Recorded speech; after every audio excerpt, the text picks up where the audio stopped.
Hey guys, Peter here to do an album review. Today I'm here to tell you about the latest from Asking Alexandria. See what's on the inside, out October 1st on Better Noise Music. This album has 10 tracks, 40 minutes in length, and this is the band's 7th full-length studio album. They are a British rock band. Now, this is an album that's an absolute roller coaster ride from the beginning into the end. There's no moment within this album that you feel like you're just treading water. The album is pulling you up, bringing you down, pulling you up, bringing you down on every single turn. Having said that, the album is not really disconnected. There's a sense of continuity from the first to the last track, so they were able to create volatility within the record, but keep that volatility controlled, or give it at least a sense of direction so that the listener feels engaged, feels connected. The album is fluid, the album is dynamic, and when these two worlds work perfectly together, you have the perfect solution to create an album that has different sides, different perspectives, but still feels as one. Once you get into the soundscape, you see a little bit of the same, because this is an album that from a sound perspective offers what you get from Asking Alexandria in the studio and what you get from Asking Alexandria live. The raw emotions, that raw approach, that heavier side of the band that you experience when you see them in concert is in the inside of the record. The outside of the sound is really well crisp, really well defined, really well polished, so it allows the sound to feel robust, to feel big, to feel heavy, allowing the record to have a much larger footprint as far as the overall soundscape is concerned. And I think the structure of the album and the soundscape, they're so volatile, they're so rich, but they're so direct to the point that they just work perfectly together and make this album feel really strong from the first all the way to the last track. Within that soundscape, there's a few elements that come into the forefront and really become the drivers of the experience, and I think you have to talk about the drums and guitars, but I also really like the piano. When I was listening to this album after the first couple of songs, I was like, wow, this album could really use a little bit more piano, have a piano-driven track, if you will, and boom, there it was. I like it. It brings a different sort of frame for the emotions that are present on this record. It allows the emotions to still be raw or even melancholic, but it puts them in a better shape. It just gives it a better way for you to digest them. So I really enjoy the piano on this album. I almost wish there was a little bit more of it.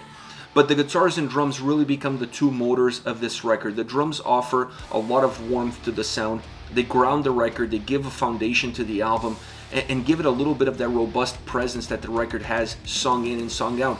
When the tracks become a little bit heavier, you have to give some kudos to the drums because they're pushing the envelope, or at least they're giving the guitars something to work with in order to give that robust approach. When the songs are a little bit more introspective, they jump a little bit more into the background, and they're there to just kind of create a little bit of a heartbeat for those songs. So they go where the track goes, and the same could be said for the guitars. They go heavy when they need to be heavy, they tread water when they need to tread water, they're a little bit more controlled, a little bit more dynamic, a little bit more melodic, a little bit more driven. There's a little bit of everything for everybody. But at the end of the day, as far as the guitars goes, I really like that mixture of raw, gritty sound with a more well-defined, polished approach. They walk that fine line on every single track, but it just gives punch to the tracks. It just makes them feel a little bit more meaty. It just gives them a little bit more emotion. It allows you to understand better the definitions of the songs and the definitions of all the elements that they provide. On top of it all, you have Danny's vocals, phenomenal performance. He exteriorizes the feelings, the emotions that are present in the soundscape of this album and in the atmosphere that this album creates. I think that's the best compliment that I can give him for his performance on this album, sung in and sung out. Overall, this is one of my favorite Asking Alexandria albums because it feels like a throwback record. It feels like a record from their earlier days. It feels raw, it feels gritty, it feels unapologetic, and because of that, I connected with it. I felt the emotions on the record. I could connect with those emotions. It's an album that doesn't make me really work for anything. What's there, it's all in front of you. It's just up to you to really approach it, see it, digest it, and take it all in. So it's a very simple album for the listener. It doesn't feel complicated, it doesn't sound complicated, and because of that, it has incredible playability, and it really makes you come back for more time in. Again, it's just a strong album all around. As far as favorite songs are concerned, I want to start off with Fade Out. I love the drums and guitars on this track. They really push the song forward. It has a heavy rock tone all around. It's a heavy song. It has a little bit of grit. It has a little bit of power. It creates volume, and that volume really ignites the presence of the song. It's a song that's super consistent in the verses. I felt like the verses were a little bit more contained. They had more boundaries, if you will. and then when it gets into the chorus, it becomes a little bit more melodic, perhaps even a little bit groovier, and that allows the chorus to jump off and become really the heartbeat of the song.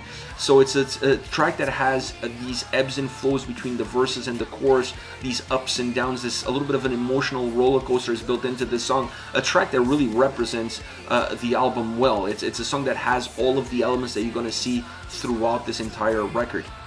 Next you have Find Myself, a more stripped down track with guitar and piano. I just love this song.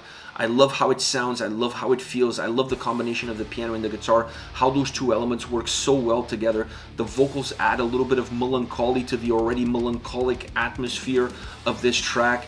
The chorus is a little bit more of an outburst, so while the verses feel very, how can I say, introspective, in terms of what you're getting, the emotions that you're getting, or the lack of emotion that you're getting in the verses, the chorus is the exteriorization of those introspective moments that you had in the verses. So I really like that because it just jumps at you. It's like these jolts of energy. Every time a chorus comes in, you're taken back by the energy that the chorus have, both musically and vocally. This song also has my favorite solo on the entire album. So when you look at the combination of the pianos, guitars, the incredible solo, those jolts of energy that the chorus have versus the more introspective moments of the verses, it becomes an absolute complete track, and one that just really resonated with me. Last but not least, Fame. Really interesting. I like the feedback at the beginning of this song. There's only a little bit of it, but I really like it because it kind of sets the tone. This is a rock song, and when you talk about Fame, you talk about rock and roll, you talk about rockers. Starting off with that feedback really matches well the overall vibe and atmosphere of the song. Even the lyrical content is represented well in that feedback at the beginning, so I really like that. You know that you're going to listen to a rock song, you know you're going to be listening to rock music, so it's a perfect way to get this song started. There's no holding back. It's a song that just comes at you both musically and vocally, and even from a lyrical perspective, there's real no holding back in this song. There's no punches being held. Everything is coming at you as the listener. You really feel like that there's just no emotions being spared. Everything is coming to you from all different angles, from all different elements. It's a track that adds volume to the vocals by using vocal layers, not necessarily by making the vocals feel heavier, but they just give them a little bit more of a bigger footprint, just make them feel slightly bigger. It works really well in the dynamics of the song and how the track is constructed and what is happening to the actual soundscape of the song itself. So I love this track. I love it because it feels raw as far as the sound goes, and it feels raw as far as the emotion that are held within the lyrical content of the track. This is it. Asking Alexandria, see what's on the inside. Out October 1st on Better Noise Music. Let me know your thoughts on the band, on the singles. Use the comment section below. I'll be reading your comments and getting back to you. Take care, guys.